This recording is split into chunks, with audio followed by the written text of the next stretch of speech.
vana hian kan sia thum angin Mizoram ZPM enchin sarkar kan sut meka social tu tam tak ma se Congress party chuang uluk taka kan ngai tuin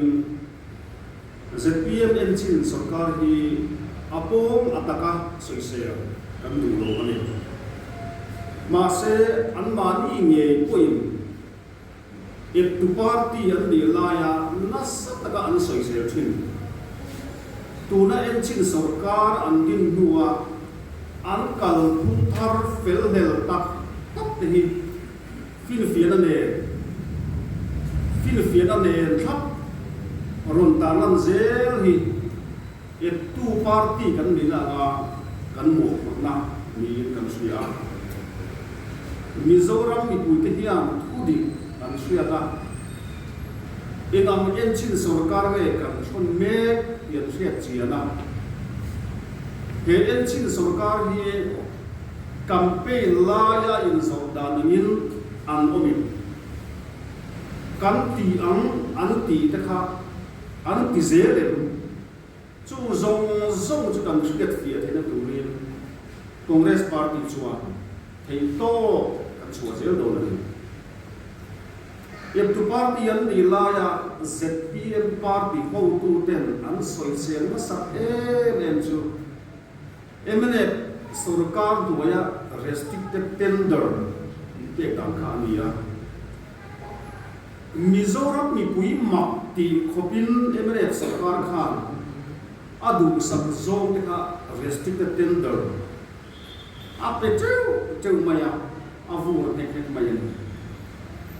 Congress party po yin nasa takin kha restricted tender in pek dan kha kan soi sel ko ka ZPM ne nasa takin eminent sarkar duaya restricted tender in pek dan kha kan soi sel renga Congress party pek chuan kha ilaya kan president so tak pula so ta ho in press conference kan dia danin restricted tender pek min phal sak china chu restricted tender hi kan sarkar ni chuan kan peyam din chanchin thar the da tu kal tangin zoram ni ta ma kan ni diam hial ZPM leader pula do ma ko in eminent sarkar boya restricted tender pek dan kha nasa takin asoi sela eminent sarkar noya sule pai har sabna ne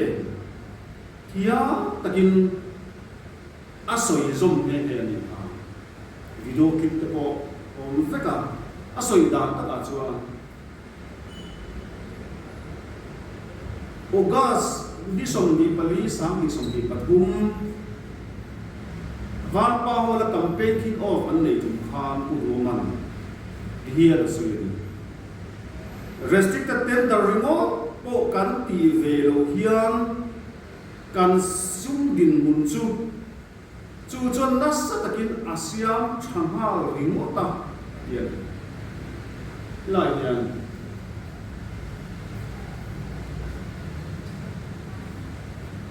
le the da mo na hian udu man ugas som di pali sam di som di pathum ZPM campaign ki ko van pa hola anneya asoi pa agi do ki ang fakan pinchu mai ba ka assembly house zone tak chuma ZPM leader pudu me hian alasoi chewa restricted tender in pek hian dan panga poi mo tak abo chia ni pakhatna rule 162 general financial rules restricted tender alo luak chuaka huwa chombi tu ba in pek abo chia pakhat chu rule za sunu pati general financial rules ani ya chu pudu ka soi ha ani pe panina rule 6 Mizoram Public Procurement Rules. Hey, the Mizoram Public Procurement Rules. Sami somni. Who are so beautiful restricted tender and left laya and beg of Wanga and Botsian. Dan, tam tak singa dan pakat. Kudu man house who so you make up. Patuna chuan Central Vigilance Commission Circular Number 04/04/21. Central Vigilance Commission Order Circular chuan restricted tender ilovin at hay trans open competitive bids ti tung sham turani lo thei lo na ani chawa lo chuan restricted tender ni huwa chok lu ka in be hi danin akha jinga khan tin Supreme Court ruling pangana kudu masoya khan Supreme Court art palina na soilo Article 14 of Indian Constitution right to equality khan restricted tender for Jokwa and Imperial abortion. Into Clark low in contract of 10.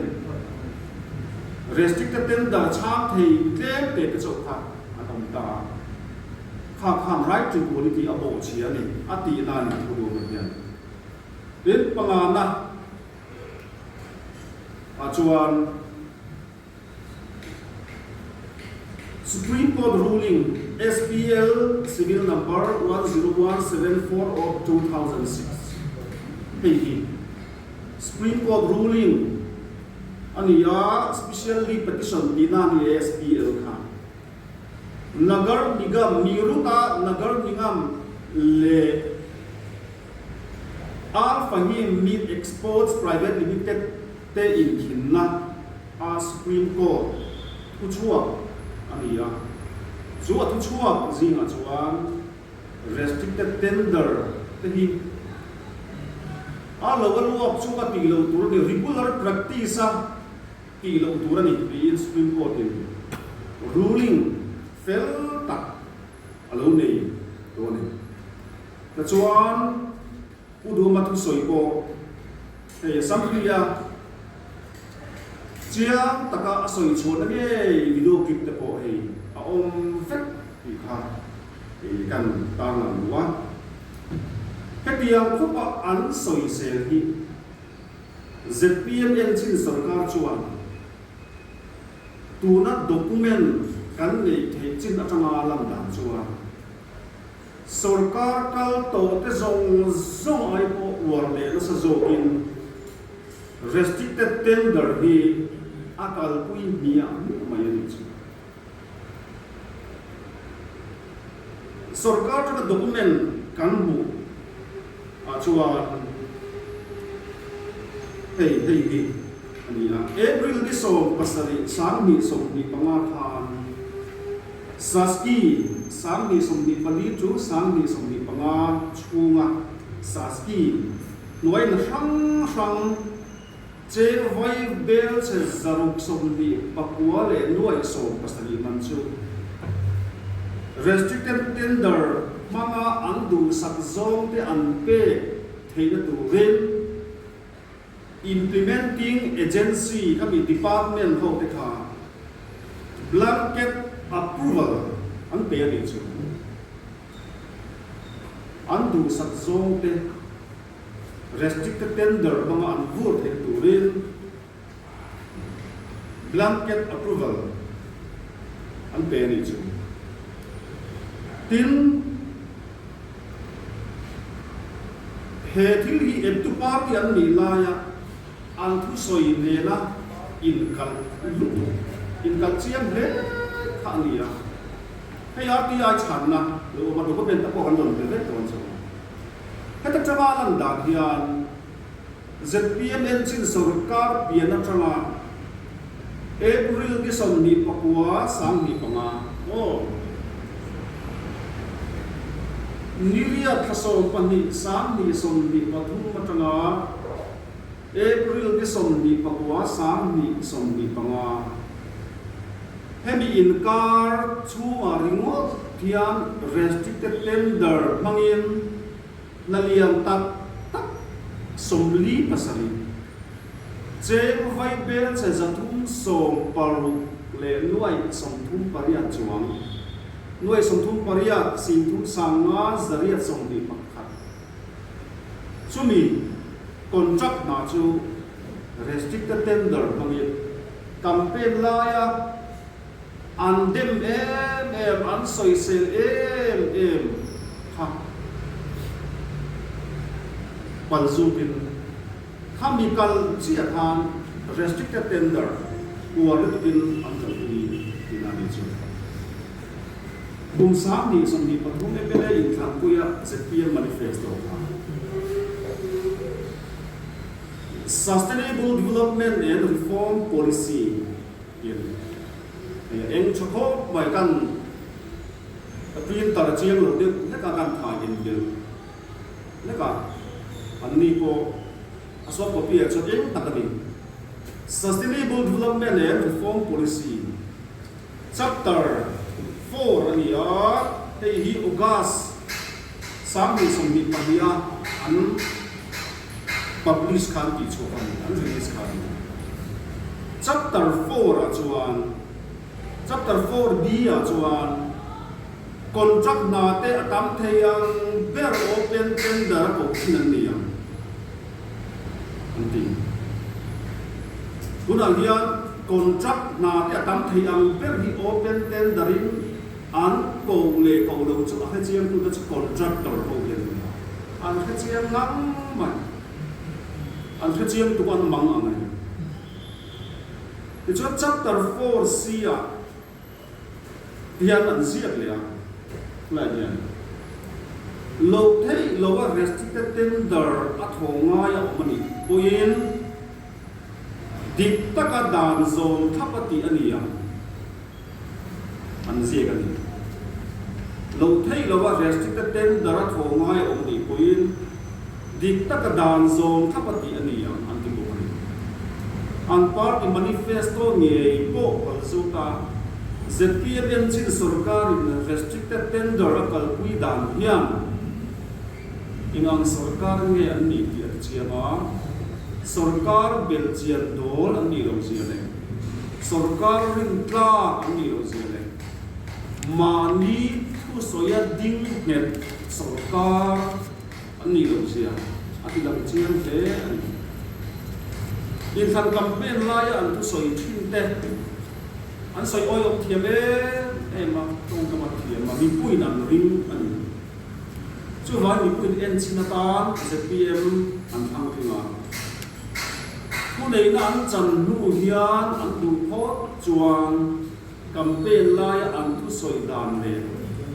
an manifesto an zia dan hi an ti pui thing thei ani hetian ang hian an kal thei ani ku nei na an chang to ani hei hi di pui te ko in an ma ni thang ting tu te ko na ka an be sei dan ani an in tiam na kal tu rin zorang mi pui te ya ZPM en chin sarkar ni an be sei ani ma se in kong nge zoram i min zo pui ia ro chu kan soi ze lang ka tuang ze mani thu soi le in tiam na manifesto meu ko khatsana thil ti hi kalpu thar an ti chu em ni zo ti hi ZPM en chin sarkar kan zo ani la ya anti